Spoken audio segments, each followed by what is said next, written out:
What happens if you use rice water on your hair for 2 weeks? Rice water is one of those ancient beauty secrets that's been used across Asia for centuries, and there's a good reason why. Today I'll show you exactly how to use rice water the right way to get the best results for your hair and scalp. Plus, I'll share the biggest mistake people make when trying this at home. Why rice water? You might wonder, how can rice water actually help if you're not eating or drinking it? The answer lies in the fermentation process. When done correctly, rice water turns into a probiotic-rich treatment that nourishes your scalp, strengthens your hair, and can even improve skin health. What's in fermented rice water? Fermented rice water contains B vitamins essential for strong, healthy hair. Amino acids, the building blocks of protein for hair structure. Pitera, a byproduct of fermentation that gives hair a shiny, smooth, and vibrant appearance. Lactic acid helps restore pH balance, reduce dullness and frizz, and support a healthy scalp.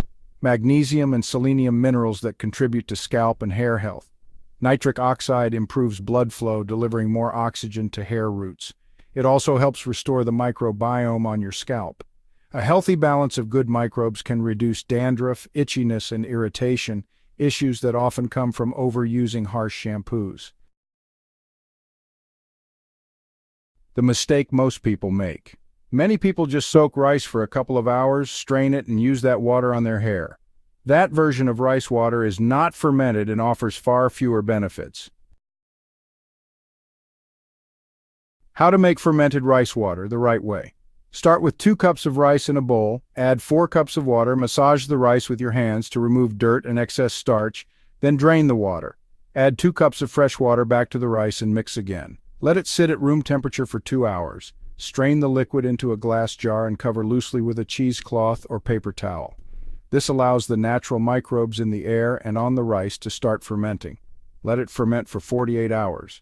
The first 24 hours will build up beneficial bacteria. The next 24 hours bring in yeast byproducts like Pitera. Tip: you can ferment it longer, up to a week or more, but the smell might get stronger. Add a few drops of essential oils like lavender or spearmint to help with odor.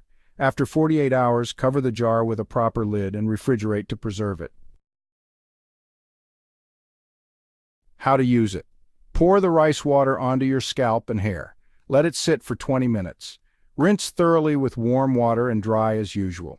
Do this twice a week for 2 weeks. You'll need about 4 cups total to last you through 4 applications. Bonus, use it on your skin too. Use a cotton pad to dab a little rice water on your face, leave it for 20 minutes, then rinse. It's a natural toner packed with nutrients and probiotics. Final thoughts. Try this for 2 weeks and watch your hair become shinier, stronger, and healthier. Plus, your scalp will thank you. If you try it, leave a comment and share your results. I'd love to hear how it worked for you.